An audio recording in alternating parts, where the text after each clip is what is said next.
नमस्कार, स्वागत है आपका हमारे चैनल पर। मैं हूं आपके साथ Shipra Jaini. The Kashmir files release होने के साथ ही एक बार फिर कश्मीरी हिंदुओं का मामला देश में सुर्खियां बटोर रहा है।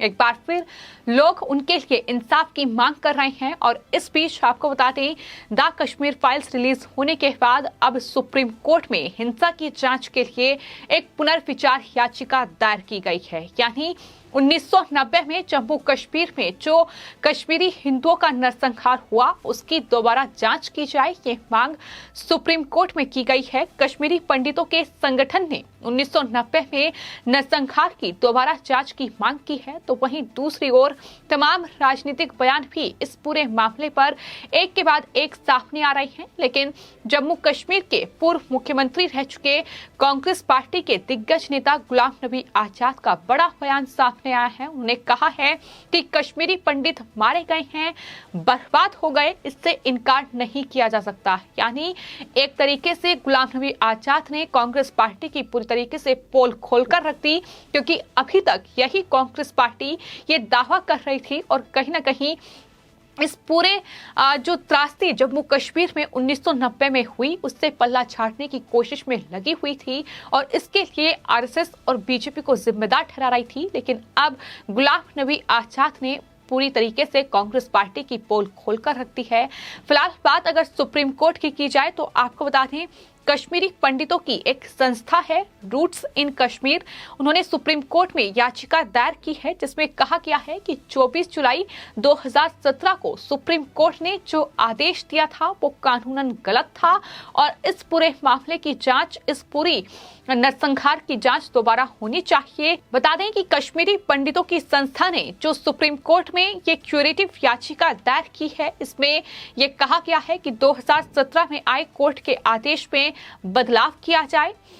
तब सुप्रीम कोर्ट ने दरअसल ये कहते हुए जांच का आदेश देने से मना कर दिया था कि घटना के 27 साल बाद सबूत जुटाना मुश्किल होगा और यही वजह थी कि इस पूरे मामले में जांच का कोई आदेश नहीं दिया गया था। लेकिन एक बार फिर कश्मीरी हिंदुओं को लेकर देश में चर्चा हो रही है।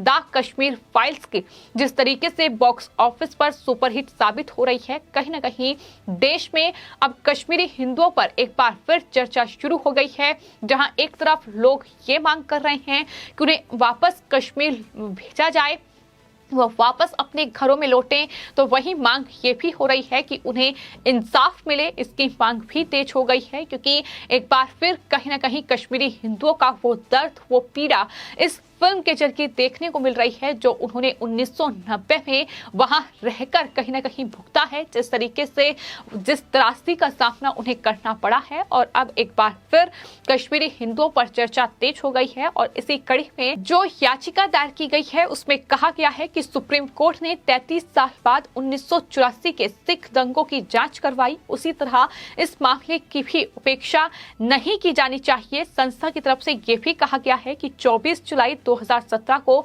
सुप्रीम कोर्ट ने इस पूरे मामले में जो आदेश दिया था वो कानूनन गलत था। यानी सुप्रीम कोर्ट ने जो कहा था कि इतने सालों के बाद सबूत जुटाना मुश्किल होगा, तो इस याचिका में उस बात का जिक्र किया गया है। उन्हें कहा है कि अपनी जड़ों से उखड़कर संघर्ष कर रहे एक समुदाय से ये नहीं कहा जाना चाहिए था कि उसने याचिका दाखिल करने में इतना समय क्यों लगाया। यानी याचिका दाखिल की गई तो उस पर सुनवाई होनी चाहिए थी, उसकी जांच होनी चाहिए थी कि आखिर क्या मुश्किल थी, क्या परेशानी थी कि उन्हें जम्मू कश्मीर से इस तरीके से देश के अलग अलग कोने में पलायन करने पर मजबूर होना पड़ा। इस तरीके से कश्मीरी हिंदू जो हैं वो वहां से बेघर हो गए, अपना कारोबार छोड़कर वो देश के दूसरे राज्यों में उन्होंने शरण ली। तो ये तमाम चीजें हैं जिसका जिक्र जो है वो इस याचिका में किया गया है। आपको ये बता दें कि 2017 में तत्कालीन चीफ जस्टिस JS खेर और जस्टिस DY चंद्रचूड़ की बेंच ने जिस याचिका को खारिज किया था उसमें कश्मीरी पंडितों की हत्या से जुड़ी 215 घटनाओं की जांच की मांग की गई थी और साथ ही इन घटनाओं में 700 लोगों की मौत हुई थी। याचिका में यह भी कहा गया था कि तब जान बचाकर कश्मीर से भागे लोग जांच में शामिल नहीं हो पाए थे, इस वजह से दोषी बिना सजा पाए बच गए। पुलिस ने किसी मामले में जांच को अंजाम तक नहीं पहुंचाया। अब यासीन मलिक, बिट्टा कराटे जैसे अलगाववादी नेताओं की भूमिका की दोबारा जांच होनी चाहिए। एक बार फिर रूट्स इन कश्मीर ने सुप्रीम कोर्ट में ये याचिका दाखिल की है।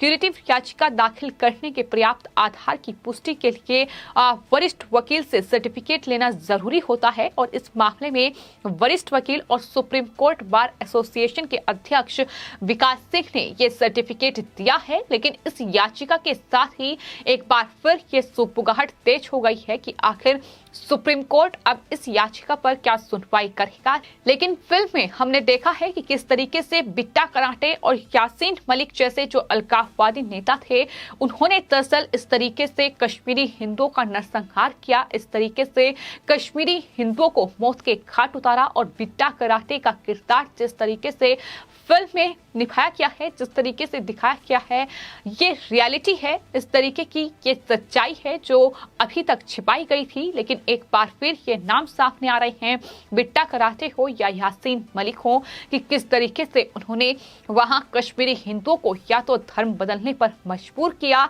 अगर धर्म नहीं बदला तो इस तरीके से मौत के घाट उतार दिया गया, उन्हें गोलियों से भून दिया गया। ये तमाम तस्वीरें हैं जो फिल्म में बखूबी तरीके से दिखाई गई हैं और यही वजह है कि एक बार फिर मांग तेजी से उठ रही है कि दरअसल कश्मीरी हिंदुओं को इंसाफ मिलना चाहिए। इनके जो गुनहगार हैं उन्हें सजा मिलनी चाहिए, क्योंकि इतनी बड़ी तादाद में लोगों को मारा गया है, इतनी बड़ी तादाद में लोग अपने घरों को छोड़कर वहां से भागने पर मजबूर हुए, लेकिन आज तक उन्हें इंसाफ नहीं मिल पाया। और सुप्रीम कोर्ट ने भी अगर ये कहा कि 2017 में जो याचिका दायर की गई थी कि इसमें अब सबूत जुटाने मुश्किल हैं, लेकिन ये लोग मांग कर रहे हैं कि अगर 1984 दंगों में सुप्रीम कोर्ट फैसला सुना सकती है तो जाहिर तौर पर इस पूरे मामले की सुनवाई भी हो सकती है।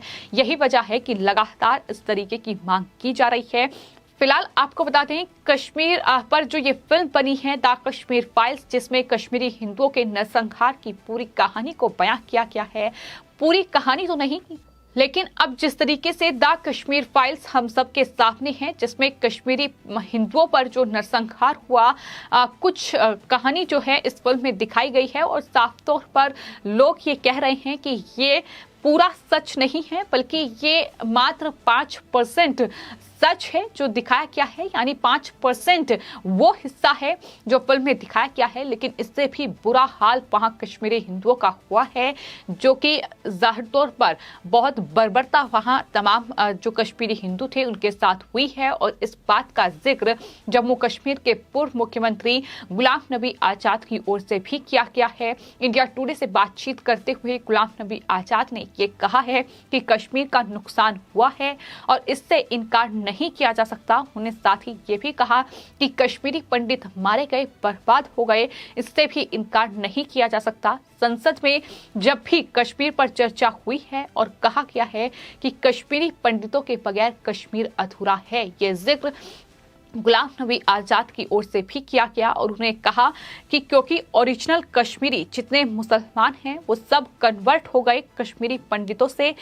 600 साल पहले मेरे बुजुर्ग भी कश्मीरी पंडित थे। संसद में मैं ये कहूंगा और कहने की बात है तो कहनी चाहिए, इतिहास पता होना चाहिए कि आखिर कश्मीर का इतिहास क्या है, यानी किस तरीके से कश्मीरी पंडित जो है वो कन्वर्ट हुए हैं, कश्मीरी मुस्लिम बने हैं, क्योंकि इतना खौफ, इतना डर था, इतना ज्यादा आतंक था, इतना ज्यादा कट्टरपंथ था कि उन्हें मजबूरन कन्वर्ट करना पड़ा। इस तरीके का बड़ा खुलासा अब गुलाम नबी आजाद की ओर से भी किया गया है और यही बात लगातार विवेक रंजन अग्निहोत्री जो कि द कश्मीर फाइल्स के डायरेक्टर हैं, उनकी तरफ से भी कही गई है। उन्होंने कहा है कि जब इस फिल्म को वो बना रहे थे तो उन्होंने एक लंबी रिसर्च इस फिल्म पर की है। तमाम उन कश्मीरी हिंदुओं के परिवारों से उन्होंने मुलाकात की, जम्मू कश्मीर से लेकर जम्मू में जो लोग रह रहे हैं, इसके अलावा दिल्ली, कानपुर और साथ ही देहरादून, इसके अलावा जो दुनिया के अलग अलग कोने में